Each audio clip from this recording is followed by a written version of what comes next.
যারা রমজান মাসে রোজা রেখেছে তাদের সব থেকে কিয়ামতের মাঠে বড় উপহার স্বয়ং আমাদের রব আল্লাহ রোজাদারদের মোলাকাতে কিয়ামতের মাঠে আসবেন।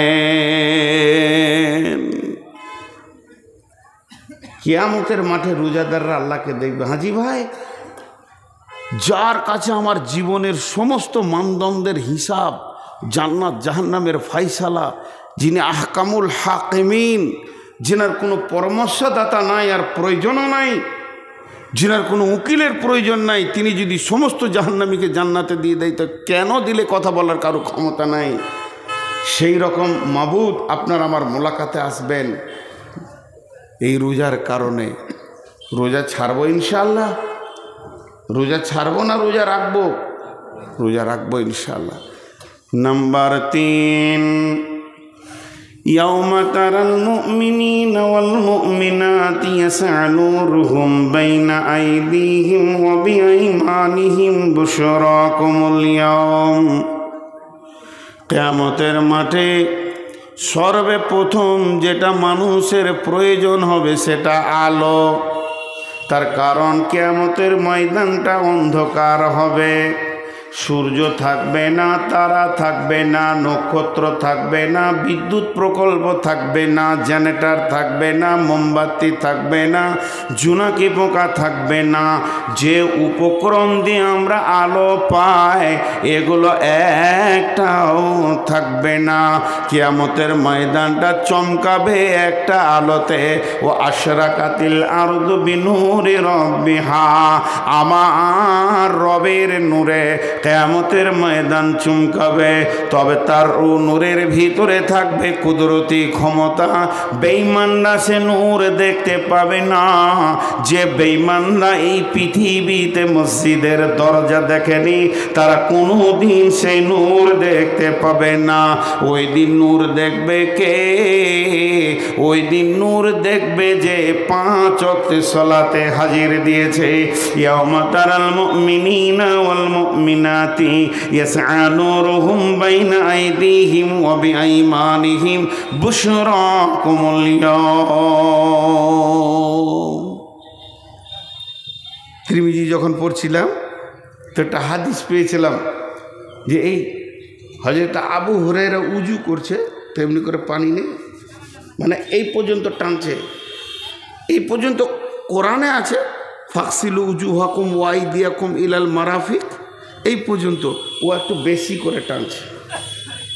আর হযরত উমর রাগী মানুষ, দেখতে দেখতে, আর যত রাগী তত নরম, জীব যত নরম দাঁত তত শক্ত থাকে পাশে পাশে। ঠিক আবু হুরায়রা আর হযরত উমর দুটি পাশে পাশে, মহব্বত খুব কিন্তু খুব নরম। উমর দেখতে দেখতে বলছে, এই তুই কতটা পানি টানছিস? বলছে এই পর্যন্ত। আর ও ঘাড়ে ধরেছে, বেশি বুঝিস তো কোরআন, তোকে বেশি বুঝতে হয়েছে। বলে কেন? ছাড় ভাই। বলে ছাড়, তোকে ছাড়বো, রসুলের কাছে নিয়ে গিয়ে ছাড়বো তোকে। নবীজির কাছে নিয়ে গেছে। তা আবু হুরায়রা নরম মানুষ, কাবু, এই ছাড়ো ছাড়ো। কি হলো? ইয়া রাসূলুল্লাহ, উজুতে হাত কতটা ধোবো? এই যে বলে এই কোনায় পর্যন্ত, মারাফিক এই কোনায় পর্যন্ত। তখন বলছি কতটা টানছে দেখেন। বলে এই পর্যন্ত। জি। নবীজি বললেন, আবু হুরায়রা তুমি কি কোনায় থেকে আরো বেশি টানছো? বলে জি হ্যাঁ। পারমিশন দিল কে? তখন আবু হুরায়রা বলছেন, দয়ার রাসূল গো, আপনি বলেছেন উজু করার কারণে উজুর জায়গাগুলো কিয়ামতের ময়দানে নূরে ঝকমক করবে। আমি সেই জন্যে উজুর পানিটা একটু আগে বাড়িয়ে নিছি, আমার নূরটা যেন আরো বেশি হয়ে যায়। আল্লাহর নবী বললেন, উমর রে ছেড়ে দাও, ওর তো উজুর নিয়ত নয়, নূর বাড়ানোর নিয়ত। উজু তো হয়েই যাবে। তাহলে উজুর পানির ভিতরে রয়েছে গুণ। যে উম্মত উজু করলো না, যে গোলাম উজু করার মতো কাজ করলো না, সে মাবুদের নূর কিয়ামতের মাঠে পাবে না, অন্ধকারে থাকবে। কিন্তু যারা নামাজ রোজা করেছে, ও আশরাকাতিল আরদু বিনূরি রাব্বিহা, আমাদের রবের নূরের তাজাল্লিতে কিয়ামতের ময়দান ঝকমক করবি। একটা মজার কথা আপনাদেরকে বলে দিই। সবাই জমা হচ্ছে এখানে, দিয়ে মাদানী ভাই বড় বড় গরু এনেছে, স্পেশাল মাল, ইনশাল্লাহ পেট ভরে খেলে ডায়রিয়া, অর্ধেক তেল অর্ধেক চর্বি। সবাই আমরা বসে গিয়েছি, কিন্তু ধান্দাতা ওইদিকে লেগে আছি যে কখন ডাক পড়বে। এটা আমি উদাহরণ দিচ্ছি। কিন্তু আপনি গেটে ঢোকার সঙ্গে সঙ্গে আপনাকে টিকিট দিয়ে দিয়েছে, এখনো খাবার ডাক পড়েনি। টিকিট পেয়েছেন মানে আপনার থালা লেগে গিয়েছে। কথাটা বোঝাতে পারলাম তো? কিয়ামতের মাঠে আপনি যখন উঠবেন, এখন বিচার হবে, ফাইসালা হবে, কিন্তু যদি আপনার উজুর জায়গাতে নূর লেগে গেছে মানে আপনি বুঝলেন যে কাজ হয়ে গিয়েছে। কোরআন বলছে এটা, ইয়াউমা তাবিয়াদ্দু উজুহু ওয়া তাসওয়াদ্দু উজুহু فأما الذين ابيضت وجوههم ففي رحمة الله هم فيها خالدون। সেই কিয়ামতের দিনে কিছু চেহারাতে নূরে ঝকমক করবে, আর কিছু চেহারা কালো হবে। তবে যাদের চেহারাতে নূর লেগে যাবে, হিসাবের আগে তুমি বুঝে নাও তুমি আল্লাহর রহমতের আয়াতভুক্ত চলে এসেছ, তোমার আর চিন্তা নাই। অতএব মুসলমান, কিয়ামতের মাঠে আল্লাহর নূর এবং দিদার যদি নিতে হয়, নামাজ আর রোজা দুইখানা ইবাদতকে মজবুত করতেই হবে। চারটা সান্ত্বনাদায়ক জিনিস বলেছি, তার মধ্যে তিনটে বলা হলো। একটা হাউজে কাউসারের পানি, একটা আল্লাহর দিদার, আর একটা হলো আল্লাহর নূরের তাজাল্লির জ্যোতি। তিনটে বলা হলো, একটা বাকি আছে, এইটাই বিস্তারিত বলবো। আর একটা কি আছে? মনের সান্ত্বনা, দিলের তাসাল্লি দেওয়ার মতো। থাকবো কোথা? গাছ থাকবে না, পালা থাকবে না, ছাদ থাকবে না, মাথার উপরে সূর্য থাকবে, মাটি তাঁতা করে তামার মতো জ্বলবে। কিয়ামত এই মাটিতেই হবে, যেটাতে আমরা বসে আছি, এই জমিনেই কিয়ামত হবে। তাহলে যাব কোথা? নদী নাই, নালা নাই, পুকুর নাই। এক কথায় বুঝেলেন, এই রুটি মা বোনেরা যে রুটি সেঁকে খোলাটা, ওই রকম গোল পৃথিবীটা একটা খোলার মতো হয়ে যাবে। উঁচু নিচু, আপার ডিপার, পাহাড় পর্বত, নদী খাল বিল কিচ্ছু থাকবে না। 40 বছর পৃথিবীটা শূন্য অবস্থায় পড়ে থাকবে। অনুফিকা ফিসুরি ফসিকা মানফিস সামাওয়াত ওয়া মানফিল আরদি ইল্লা মান শাআল্লাহ সুম্মা নুফিকা ফিহি উকরা। যখন দ্বিতীয় সুর ফোঁকা হবে, এই মধ্যখানে 40 বছর একদম খৈলান হয়ে যাবে। দাঁড়াবো কোথায়? ছায়া তো নাই, ঘামে ডুববে মানুষ, বিকট চিৎকার করবে, কিন্তু মত হবে না। দাঁড়াবো কোথা? একটা ছায়া থাকবে, মাত্র একটি ছায়া। আল্লাহ নবী বলছেন, এটাই আমার বক্তব্য আজকে। ওয়া নবী হুরায়রা রাদিয়াল্লাহু তাআলা আনহু قال قال رسول الله صلى الله عليه وسلم سبعة يظلهم الله في ظله يوم لا ظل إلا ظله। কঠিন কিয়ামতের দিনে কোনো ছায়া থাকবে না, পাহাড় পর্বত থাকবে না, গাছপালা থাকবে না, যার ছায়াতে গিয়ে একটু জানটাকে রেস্ট নিব। আল্লাহর নবী বলছেন একটা ছায়া থাকবে, সেই ছায়াটার নাম আল্লাহর রহমতের ছায়া। পূর্ব যুগ থেকে শুনে এসেছি আরশের ছায়া, কিন্তু হালাকে সেটা সত্য হচ্ছে আল্লাহর রহমতের ছায়া। ওই ছায়াতে কিছু মানুষ জায়গা পাবে। বিশ্বনবী বলছেন 7 জন লয়। বিশ্বনবী বলছেন 7 শ্রেণীর মানুষ পৃথিবীর বুকে যারা আমল করেছে, 7 ধরনের মানুষ, তাদের ওই ছায়ার ভিতরে কোটা লেগে থাকবে। তারা নিশ্চিন্তে সেই ছায়াকে উপভোগ করবে। একে তো হাউজে কাউসারের পানি পেল, আর আল্লাহর রহমতের ছায়া পেল। মানে এখানেই জেনে নিতে হবে পৃথিবীর এসি ফেলিওর হয়ে যাবে। সেই ছায়াটা কেমন হবে? এটা বৈজ্ঞানিকের তৈরি এসি যদি এত শীতল হয়, এত মনোরম হয়, মনোরঞ্জন হয়, আমার রবের ছায়াটা কত মনোরম মনোরঞ্জন হবে, কত সুন্দর হবে। সেই রবের আমার রহমতের ছায়াতে জায়গা পাবে। কে বলছেন? কে বলছেন? বিশ্বনবী বলছেন। কে পাবে রে? 1 নম্বর তুমি এসো, 2 নম্বর তুমি এসো, 3 নম্বরে তুমি এসো। এই বলে তাদের কোটা লেগে যাবে, জায়গা পেয়ে যাবে। এই পৃথিবীর বুকে যারা 7 রকম আমল করেছে, একজনাই যে 7 রকম করেছে তা নয়। যে আমলগুলি বলা হয়েছে, এই গুণ যার ভিতরে একটা থাকবে, ও আরশের ছায়াতে বাস করবি।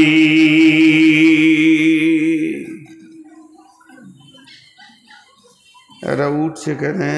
12টা যে বাজে নাই বাপজি।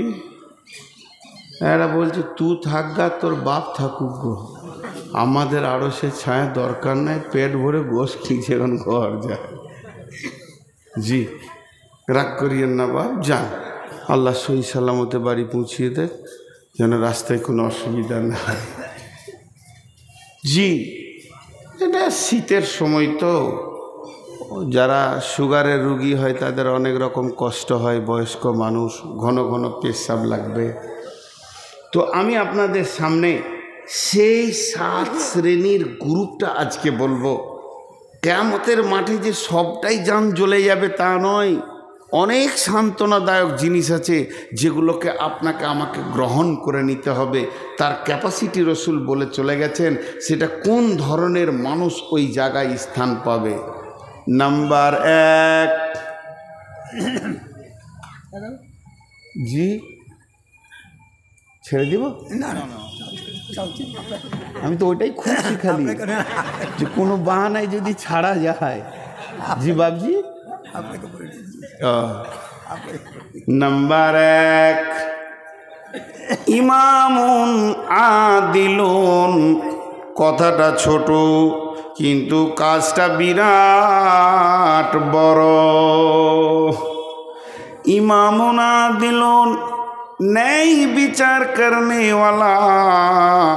পৃথিবীতে যে ন্যায় বিচার করেছে, ওই বিচারক যে অন্যায় বিচার করেনি, নিজের আত্মীয় পার্টির লোক, নিজের পাড়ার লোক, গ্রামের লোক এই রকম ভেবে কথা বলেনি, কঠিন কিয়ামতকে সামনে রেখে কথা বলেছে, হক কথা বলেছেন, ওই ব্যক্তিটা ওই রহমতের ছায়াতে থাকবি। জি, বিশ্বনবী মক্কা বিজয়ী করলেন, প্রধানমন্ত্রী হলেন। ইহুদিদের এক মেয়ে চুরি করে ধরা খেয়েছে, ফায়সালা হচ্ছে তার হাত কাটতে হবে। যখন এ ফায়সালা এসে গেল, ইহুদিরা এসে বললেন, ইয়া রাসূলুল্লাহ, আমরা এখনো ইসলাম মানিনি, কোরআন মানিনি, তবে কোরআনের বিচার কেন নেব? আমাদের বিচারটা তৌরাত থেকে করে দিতে হবে, যেহেতু আমরা তৌরাতের আওতাভুক্ত নিজের জীবন চালাচ্ছি। কিন্তু তাদের জানা ছিল না আল্লাহর নবী একজন সাহাবীকে তৌরাতের পণ্ডিত করে নিয়েছিলেন, হাফিজ করে নিয়েছিলেন। নবীজি বললেন, ঠিক আছে, যাও তোমরা তৌরাতের পণ্ডিত নিয়ে এসো এবং মুজরিমকে নিয়ে এসো। তারা সেখানে এসে হাজির হলো। তারা তাদের হাফেজগুলোকে বলতে বলতে এলো, তোদেরকে কিছু টাকা দেওয়া হবে, যে জায়গায় হাত কাটার কথা আছে ওই শব্দটাকে চেঞ্জ করে দিয়ে ওই শব্দটাকে বাদ দিয়ে লাফিয়ে তুই পড়ে নিবি, তাইলে আমার মেয়ের হাত কাটাটা বন্ধ হয়ে যাবে। সম্ভ্রান্ত ঘরের মেয়ে। এবার তারা সেই রকম টাকা খাওয়া হাফেজ তারা এসেছে। নবীজি বললেন, বলো চুরির শাস্তি কি তৌরাতে আছে? ও পড়তে পড়তে ওই জায়গাটা যখন টপকে দিছে, আমাদের সাহাবীদের ভিতরে যে হাফেজ ছিল বললে, দাঁড়িয়ে যা, দুটো শব্দ বাদ করে দিলে এটা করা যাবে না, মেয়েটির হাত কাটা হয়েছে। বন্ধুরা আমার, তখনই বিশ্বনবী বলেছিলেন, ওয়ালাউ কানা বিনতি ফাতিমাতা, এই জায়গায় যদি আমার মেয়ে ফাতেমা হতো তা আমি নবী মুহাম্মদ সাল্লাল্লাহু আলাইহি সাল্লাম নিজের হাতে তার হাত কেটে দিতাম। জি ভাই, এখন ন্যায় বিচার পাওয়া যাচ্ছে পৃথিবীতে? জি, আফসোসের কথা কটা বলবো। রসুল বলছেন, সাদাল কাবিলাতা ফাসিকুহুম জাইমুল কওমে আরদুলহুম ওয়া উকরিমার রাজুলু মাখাফাতাস সারহি জাহারাতিল কায়নাতু ওয়াল মাজিফু। এমন একটা জামানা আসবে রে, গায়ের নেতা হবে চোর, লম্পট, লুচ্চা, দাগাবাজ, বেঈমানেরা। বিচার করবে কে? মাতাল, লুটেরা, সুদারু, জুয়ারি। আর গোটা দুনিয়াকে লুটে মেরে পঞ্চায়েতের মাল মেরে খেয়েছে, এরাই আবার গায়ের বিচারক হবে। চলছে কি চলছে না? এতগুলো লোক চুপ করে আছে, আমাকে ডাকছে, যান যান যান। ও বিচারাকে ঘুম লাগছে, চোখ কচলছে। আর আমি বলেছি ভাই, আমি শেষ, দিনও শেষ, সময়ও শেষ, আমি হার নাই, আমি শেষ। তো জি, একটা জিনিস খেয়াল করেন যে আজকে বিচার কি চলছে। আল্লাহ রসুল আফসোস করেছেন একটা বিষয়ে, দুটি বিষয় আফসোস করলেন। তো সাহাবীরা বলছেন, রাসূলুল্লাহ আপনি আফসোস করছেন দেখতে পাবেন না তার জন্য? বলছি, জি না, আমি দেখতে পাবো না এর জন্য আফসোস করিনি, আমার উম্মত দেখতে পাবে এর জন্য আফসোস করছি। গায়ের লেজের মতো তাদের কাছে চাবুক থাকবে, বিচার হবে, আদালত চলবে, প্রতিদিন কোর্ট চলবে, থানা চলবে, মার চলবে, চাবুক চলবে, জেলে ভরা হবে, সেলে দেওয়া হবে। কিন্তু আফসোসের কথা এটাই, দোষী ব্যক্তি গায়ে হাওয়া দিয়ে ঘুরবে আর নির্দোষী জেলে বসে বসে মার খাবি। চলছে না? কথা বলে না? আল্লাহ কি বললেন কোরআনে? ওয়ালা তাকরাবু মালাল ইয়াতীমি ইল্লা বিল্লাতী হিয়া আহসান হাত্তা ইয়াবলুগা শুদ্দাহু ওয়াফুল কায়লা ওয়াল মিজানা লা নুকাল্লিফু নাফসান ইল্লা উসাহা ওয়া ইযা কুলতুম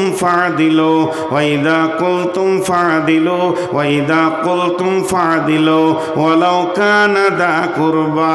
তুমি যখন বিচারে বসবে, সাক্ষী দেবে, তো ন্যায় কথা বলবে, যদিও তোমার নিকট আত্মীয় হয়।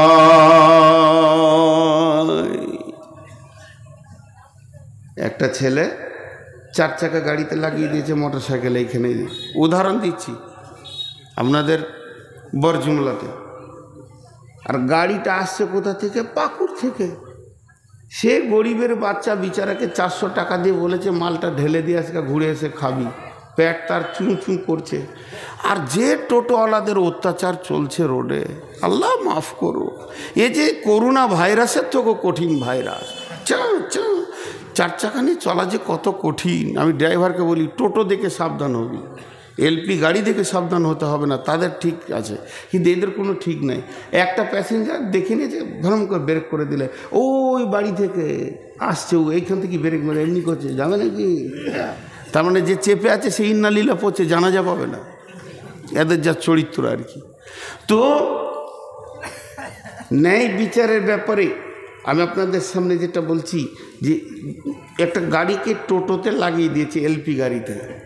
দোষ টোটোওয়ালার, অন্যায়ের, বেলাইনে ছিল।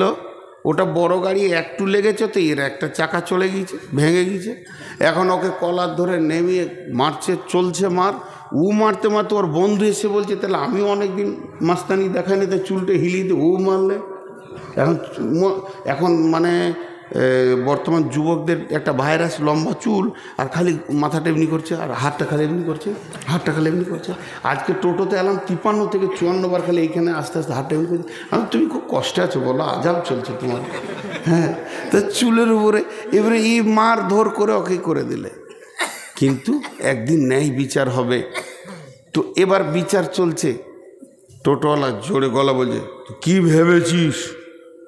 কিন্তু আসলে গাড়িটা ছিল কোম্পানির, টোটোওয়ালাকে খবর নাই। যখন ওর ড্রাইভারের নাক দিয়ে রক্ত আর রক্ত, ভিডিও কল করে দেখিয়েছে, কোম্পানির মাথা গরম। ওদের ইন্স্যুরেন্স করা থাকে 23 লক্ষ, 40 লক্ষ, 5 কোটি, 15 কোটি, 16 কোটি। জি, শিল্প ব্যাংকে শুধু অ্যাকাউন্ট খুলতে গেলে 10 কোটি টাকা লাগে, অ্যাকাউন্ট খুলতে, রানিং করতে। তো সেই রকম তারা বড় কোম্পানি, মনে রাগ হয়েছে, 4খানা কেস ঢুকেছে। মাল লুট, টাকা পয়সা লুট, মাল নষ্ট, 13 লক্ষ টাকার মাল ক্ষতি দিয়ে দিয়েছে। 4খানা কেস একদম কলকাতায় মেরেছে, লালবাজারে। ওখান থেকে খবর আসছে লালগোলায়, আসামি তুলো। রাত 3টের সময় পুলিশ এসে টোটোওয়ালার ঘর ঘেরে টেনে বার করছে। কি হলো? বলে এতগুলা কেস আছে, চোর। ঠান্ডা ঠান্ডা মানে ওর গোষ্ঠী পর্যন্ত ঠান্ডা। অঙ্ক করে 3 লাখ টাকার ঘর বাড়ি নাই, কিন্তু মাস্তানি করেছে। বহু ঘটনা এরকম ঘটেছে, চটপট করে তার ঘরে হাত দিতে যেন না দিয়ে। যখন ওকে থানাতে বসানো হয়েছে, মন দিয়ে শুনবেন, একদিকে ও তো বসিয়ে আছে, থানা বড়বাবু যে বসলো, একদিকে এসপি, একদিকে ডিএম, একদিকে এসডিও, আর একদিকে আরও কিছু কোম্পানির লোক। বিরাট টিম নেমে গেছে। ওকে তখন বলছে, তুই লাগিয়েছিলি না গাড়িটা লাগিয়েছিল? তখন গলার ভিতর থেকে, আস্তি করে কেন বলছিস? তুই সেই দিনে কেমন করছিলি? যেদিন মেরেছিলি সেই দিন তোর গলার সাউন্ডটা কেমন ছিল, আজকে কেন হালকা হয়ে গেল? আদালতের মাঝে পড়েছো, সৈন্যের মাঝে আছো, এখন তোমার সমস্ত আম শুকিয়ে চূড় হয়ে গেছে। এখন তুমি আর আমলাও, তোমার নাম আমচুর। টেনেও সোজা করা যেছে না। বড়বাবু বলছে, গলা ঝেড়ে কথা বল, পানি খা। বলছে, স্যার ভুল হয়ে গেছে, চলবে না। তো আমার আল্লাহ বলছে, আমি জিভটাকে রেখেছি 32টা সৈন্যের মধ্যখানে। 2টি সিবিআই কাস্টম তার ওপরে আছে, 2টা সিআইডি রয়েছে, এই দিকে 2টা কাস্টম অফিস তাকে ঘেরে রেখেছে। মাথাটা হলো গোটা বডির আদালত। এতগুলোর ভিতরে যেদিকে তুই কথা বলিস, এটাই হলো তোর কথার জায়গা। আল্লাহ বলছেন, ওয়াইদা কুলতুম, যখন তুই কথা বলবে, ফাদিল, ইনসাফ করে কথা বলবে। তোর বডিটি আমার সিআইডি কাজ করছে। ফাদিল ওয়ালাউ কানা দা কুরবা, যদিও সে নিকট আত্মীয় হয়। বাদশাহ নিজে হরিণ শিকার করতে গিয়েছে, এইরকম করে তীর ধরেছে, একবারে ফলা তীর।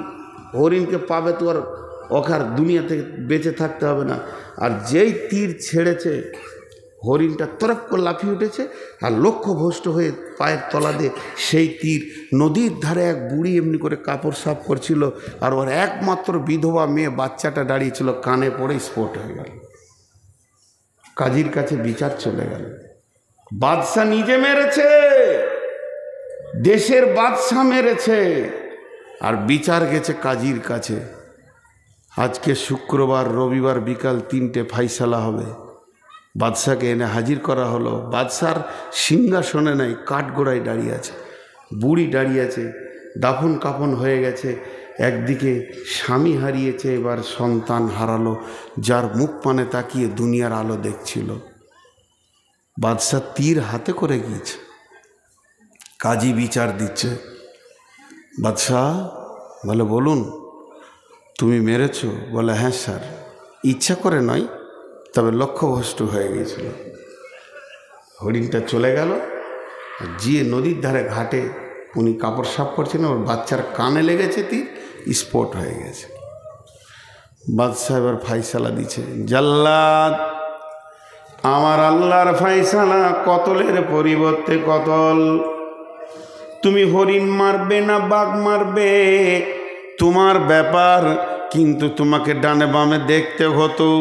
যদি তীর লক্ষ্যভ্রষ্ট হয় তাহলে তীর কোথা গিয়ে পৌঁছাতে পারে। তুমি নিশা মতো, পাগলার মতো হরিণের নিশাই মেরে দিয়েছ। অতএব হে জাল্লাদ, তুমি ওই বাদশার গর্দনকে উড়িয়ে দাও। বাদশা তীর তাকে ধরলো, ধরে এইভাবে টান দিয়ে নিশান করে কাজীকে বলছে, কাজী রে, আজকেও আমি তীরটা এনেছিলাম, যদি আমার পানে মুখ পানে তাকিয়ে তুমি অন্যায় বিচার করতে, আর একটা মার্ডার আমি করতাম। কারণ আমি তীর হাতে করে কাঠগড়ায় উঠেছি, এই জন্যে অন্যায় বিচার আমি দেশে মেনে নিতে পারবো না। আমার গর্দন চলে যাক, কিন্তু ন্যায় বিচার হয়ে যাক। বুড়ি তখন এই কাঠগড়া থেকে কাঁদতে শুরু করেছে, কাজী সাহেব, এটা তো আমার মুজরিম, আমি যদি মাফ করে দিই বাদশাকে আপনি কি করবেন? বলে, আপনি মাফ করলে মাফ হবে। কাজী সাহেব, আমি ওকেই মাফ করে দিলাম। একটা সন্তান হারিয়েছি, এটার মায়ের কোল যেন আর খালি না হয়। বাদশা দৌড়ে এসে বুড়িকে জড়িয়ে ধরে বলছে, মা, তোমার যে সন্তান মাটিতে শুয়ে গেছে, ওটাকে আমাকেই মনে করে নিয়ে তুমি আমার কাছে বাকি জীবনটা কাটিয়ে নাও। আল্লাহ বলছে, আরো সে নিচে ছায়া নিবি। আজকে একবার বিচারে বসে দেখবেন, কেন বিচার শুনতেই বিরক্ত লাগবে, বিচার শুনতেই বিরক্ত লাগবে। হ্যাঁ, একটা সাইকেলে অ্যাক্সিডেন্ট হয়েছে, মোটর সাইকেলের সাথে কাদা ছিল, কাদাতে স্লিপ করে গিয়েছে মোটরসাইকেলটা, সাইকেলের উপরে পড়ে গিয়েছে, সাইকেলটা ভেঙে গিয়েছে। মোটর সাইকেলওয়ালাও তৃণমূল, সাইকেলওয়ালাও তৃণমূল, কিন্তু যার ঘরের সামনে কাদা সে সিপিএম। বিচার হচ্ছে, ও কাদা করেছিল কেন, টাকা ওকেই 10,000 লাগবে। সে বিচারা জানের ভয়ে 10,000 টাকা দিয়ে খালাস ফেলল। আমাদের এখানে সব জজ বসে আছে, যতগুলো বসে আছে জজ। হ্যাঁ, যে কাদার ধারে বসতে 1 পয়সা দিছে না। জি, শুধু ন্যায় বিচার নিয়ে কথা বললে অনেক কথা চলে আসে। নাম্বার 2 নম্বরটাকে যা ওই আরশের ছায়াতে থাকবে, সেই 2 নম্বরটা হলো ওয়াশাবুন নাসা ফি ইবাদাতিল্লাহি তাআলা। ওই যুবক, ওই যুবতী যে যৌবন কালটা আল্লাহকে দিয়ে দিয়েছে, আল্লাহর প্রেমে ব্যয় করেছে। যুবতীকে যেখানে যৌবন ক্ষয় করতে বলেছে ওখানেই ক্ষয় করেছে, আর যুবকরাও ওই জায়গায় যৌবনকে কাটিয়েছে। যুবকের যৌবনে 2টি ডিউটি, আর যুবতীদের যৌবনে 1টা ডিউটি। যুবতীদের যৌবন, যুবকের যৌবনে পুরুষের যৌবন কাল 2টি কাজ করবে। একটা কাজ করবে কে, সে ইনকাম করবে, যেখানেই থাকবে হাজুরে হালাল পয়সা নিয়ে সে জমা করবে। আল্লাহ বলেছেন, ফাইদা কুদিয়াতিস সালাতু ফান্তাশিরু ফিল আরদি ওয়াবতাগু মিন ফাদলিল্লাহি ওয়াযকুরুল্লাহা কাসীরান লাআল্লাকুম তুফলিহুন। কেমন? আমার মতো সুগারের রোগীটা মসজিদে বসে বসে বসে বসে আসর থেকে মাগরিব পর্যন্ত যদি সুবহানাল্লাহ আলহামদুলিল্লাহ বলে, যে নেকিটা পাবে, একটা যুবক যদি শুধু একটা মাল সেল করার জন্য বেরিয়ে যায়, সে যে ইনকামটা করবে, যদি ও রাস্তার ধারে বলে 4 আনা 4 আনা 5 টাকা 5 টাকা, মানে চিড়ে বাদাম বিক্রি করছে 5 টাকা 5 টাকা 5 টাকা 5 টাকা 5 টাকা, মুখ দিয়ে কুলহ লয়, ইন্না আতাই না নয়, 5 টাকা 5 টাকা 5 টাকা 5 টাকা, এই যে মুখ দিয়ে বলছে লিবেন ভাই আপনি খান, আপনার ছেলে মেয়ের জন্য নিয়ে যান, এই যে ওর মুখটা চলছে, আর আমি মসজিদে বসে বসে সুবহানাল্লাহ সুবহানাল্লাহ সুবহানাল্লাহ, আমার থেকে লাখো গুণে বেশি নেকি পাবে। তসবিহ করাটা হলো সুন্নত নফল, কিন্তু হালাল উপার্জন করা হচ্ছে ফরজ, এটা কোরআনের হুকুম, ফরজ আইন। হে যুবক, তুমি যৌবনকালে ইনকাম করবে, আর কি করবে যৌবনকালে? ওয়াল হাফিজুনা লিহুদুদিল্লাহ, আল্লাহর কোরআনের হিফাজত করবে। যেখানেই শুনতে পাবে কোরআনের বিরুদ্ধে কাজ চলছে, জান দিব না হলে জান নিয়ে নিব। ইউকাতিলুনা ফি সাবিলিল্লাহি ফায়াকতুলুনা ওয়া ইকতালুনা, হয় কতল করব না কতল হয়ে যাব, আল্লাহর জমিনে বেঈমানি করতে দিব না। যুবক তুমি উঠে দাঁড়াও, দুটি তোমাদের কাজ। আর যুবতীরা কি করবে? কুল্লিল মুমিনাতি ইয়াগুযুদনা মিন আবসারিহিন্না ওয়া ইয়াহফাজনা ফুরুজাহুন্না, মেয়েদের যৌনাঙ্গ, মেয়েদের শরমগাকে কেন্দ্র করে আমার রব কোরআনে বেশ কয়েকটা আয়াত নাজিল করেছেন। আম্মা জানা এসাকে পাক করতে গিয়ে 11খানা আয়াত নাজিল করেছেন। হযরত মারিয়ামের পবিত্র ঘোষণা করতে গিয়ে বেশ কয়েকটা আয়াত নাজিল করেছেন। এবং আমার রব সারা পৃথিবীর যত মোমেনা আছে, আল্লাহ ওয়ালি আছে, এদের যৌনাঙ্গকে এক জায়গায় করে বলেছে তোমরা এটাকে হেফাজত করো। এটা যে কত দামি জিনিস, আমার পৃথিবীতে যত নবী, যত মাওলানা, যত মুফতি, যত বক্তা, যত মাদানি, যত কারি, যত হাফেজ, যত শহীদ, যত নবী, যত আম্বিয়া এসেছে, ওটার ভিতর দিয়ে পৃথিবী দেখেছে। আল্লাহ বলেছেন সুম্মাস সাবিলা ইয়াসসারা, তোমাদের মায়ের রাস্তা তোমাদের জন্য আসান করে দিয়েছি, এর জন্য পৃথিবীর আলো দেখেছ। হে আমার মায়ের দল, লুচ্চাদের পাল্লায় পড়ে তুমি এত দামি জিনিসটাকে নষ্ট করে দিও না। আল্লাহ তাবারাক ওয়া তাআলা বিশ্ব যুবতীর জন্য একটা বাটখারা রেখেছেন, হযরতে মারিয়াম, তাকে নবুয়তি টাইটেল দিয়েছেন আলাইহাস সালাম। সেই মারিয়ামের ব্যাপারে আল্লাহ বলছেন ওয়া মারিয়াম বানাতা ইমরানা আল্লাতী আহসানাত ফারজাহা ফানাফাকনা ফীহি মির রূহিনা ওয়া সাদ্দাকাত বিকালিমাতি রাব্বিহা ওয়া কুতুবিহি ওয়া কানাত মিনাল কানিতিন। বিশ্ব যুবতীর দল রে, তোমরা মারিয়ামকে দেখে লক্ষ্য করে পা ফেলো, সে তার শরমগা এবং গোটা বডিটার এমনই হিফাজত করেছিল। আমি রব তার ভিতর থেকে দামি গোলামকে নিলাম এবং মা বাপকে, মা বেটাকে কিতাব দিয়ে ধন্য করলাম। আজ যদি কোনো যুবতী বুকে হাত দিয়ে সতীত্বের গ্যারেন্টি দিতে পারে, শুধু যৌনাঙ্গ নয়, তার দাঁতের হাসিতে, চোখের চাওয়ানিতে কোনো পুরুষ যেন, হালাল পুরুষ যার সঙ্গে বিয়ে হালাল আছে, সে যেন আনন্দ না পেয়ে যায়। যদি তা পেয়ে যায়, মা তুমি বিক্রি হয়ে গেলে, তোমার দেহে আর কোনো মূল্য থাকলো না। এর জন্যে যুবতীদের একটাই ডিউটি, সে শরমগায়ের হেফাজত করবে, আর পুরুষরা দুইটি ডিউটি করবে। একদিকে ইনকাম করে সংসার চালাবে, অন্যদিকে দিনের হেফাজত করবে। আমার নবী বলছেন ওয়াশাবুন নাসা ফি ইবাদাতিল্লাহ, ওই যুবক যুবতী আল্লাহর রহমতের ছায়াতে কোটা লেগে যাবে, যার যৌবনকাল আল্লাহর হুকুমের ওপরে চলেছে। আর 15 মিনিট পানি খায় আর একবার।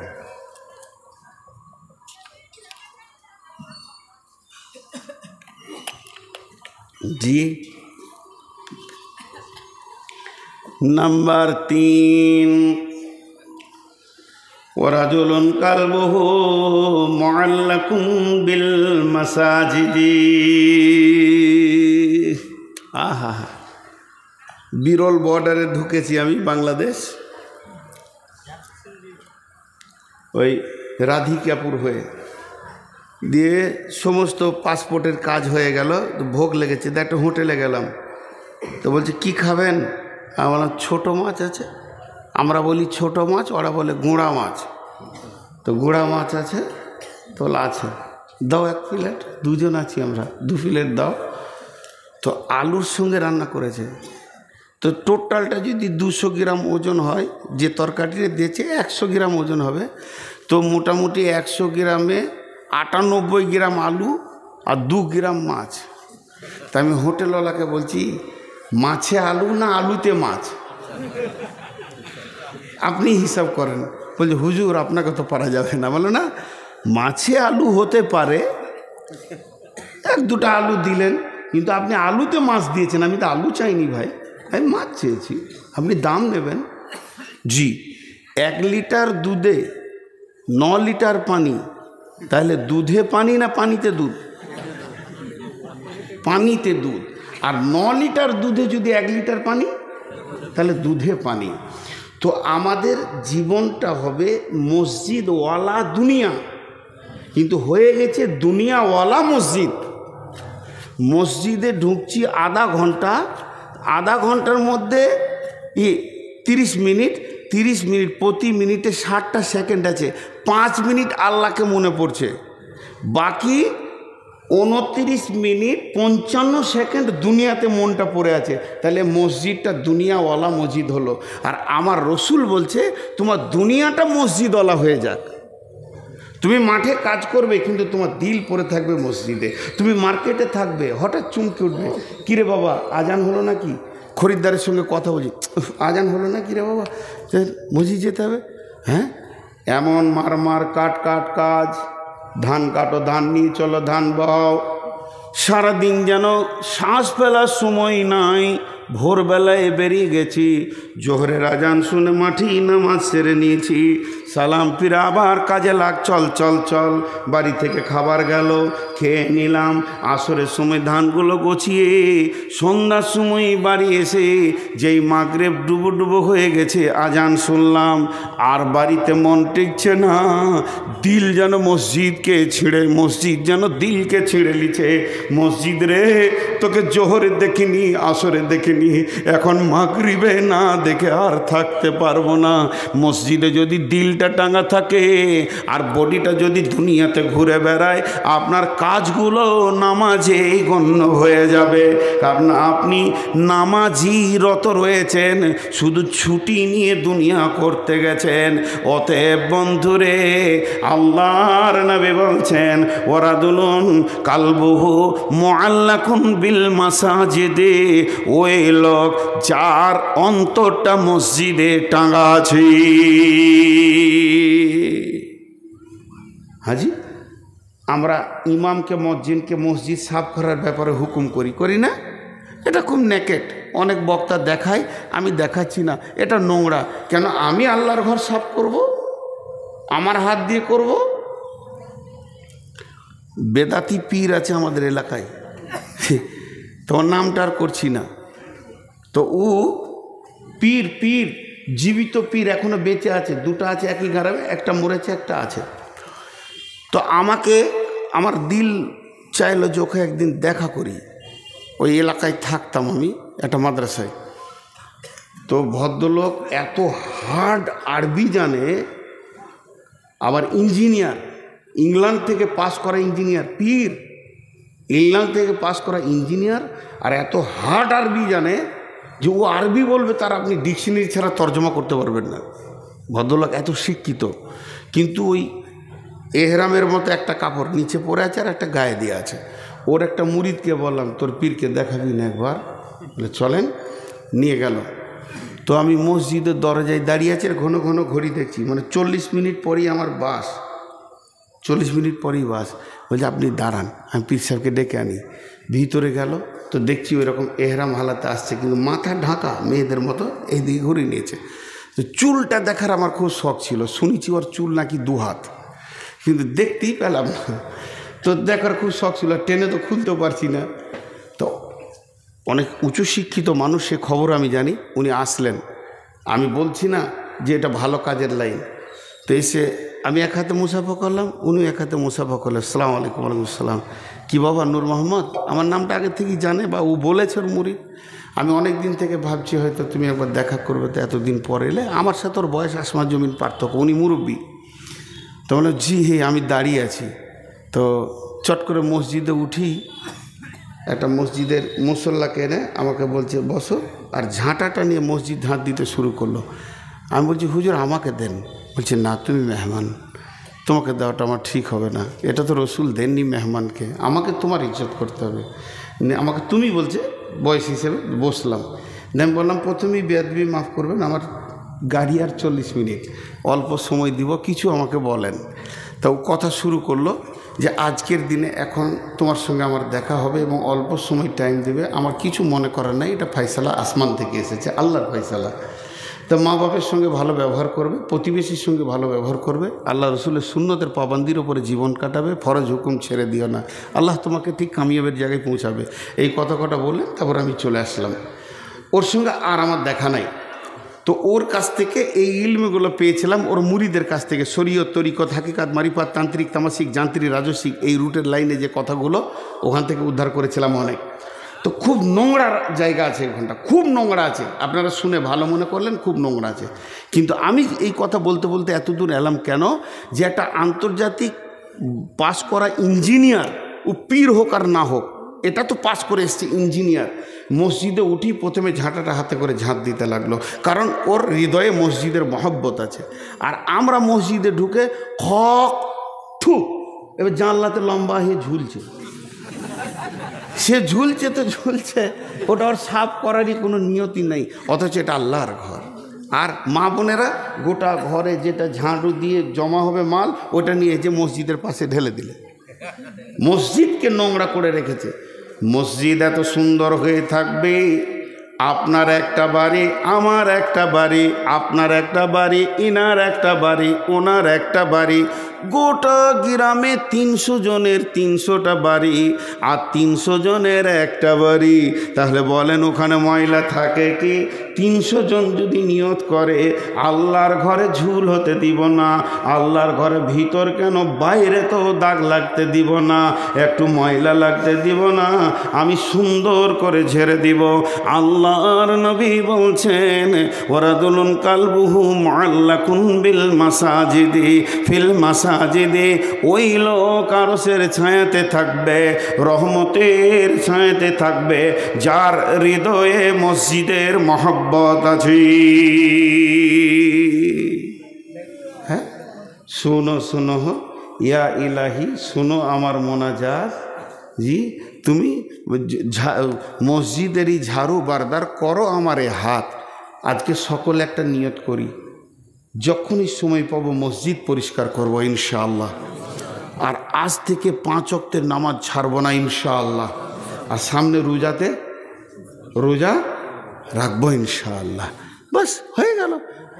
এইটা তো মসজিদ এটাই চাইছে, মসজিদের দিলটা পড়ে আছে, মানে আমাকে মসজিদে সলাত আদায় করতে হবে, মসজিদের জন্য আমার প্রাণ চলে যাবে। জি, 3 নম্বর হলো, 4 নম্বর রাজুলানি তাহাব্বা ফিল্লাহি ইজতামা আলাইহি ওয়া তাফাররাকা আলাইহি।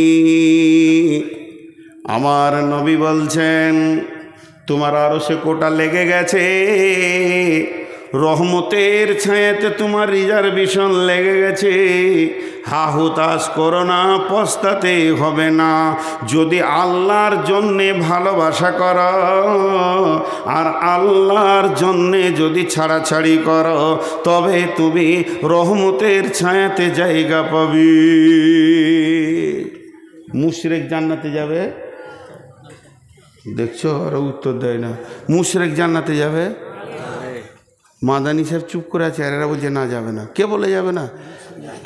শিরক একটা বিষয় করা যায় মহব্বতের, মহব্বতকে ভাগাভাগি করা যায়। আমি আব্বাকে ভালোবাসি, মাকে ভালোবাসি, সন্তানকে ভালোবাসি, বিবিকে ভালোবাসি, আলেম ওলামাকে ভালোবাসি, আল্লাহকেও আমি ভালোবাসি। ভালোবাসা এমন একটা ইবাদত, আল্লাহ কোরআনে বলেছেন, হে মুসলমান, কুল ইন্নামা আনা কুলিন্নামা আনা বাসারুম মিসলুকুম ইউহা ইলাইয়া আন্নামা ইলাহুকুম ইলাহু ওয়াহিদ ফামান কানা ইয়ারদু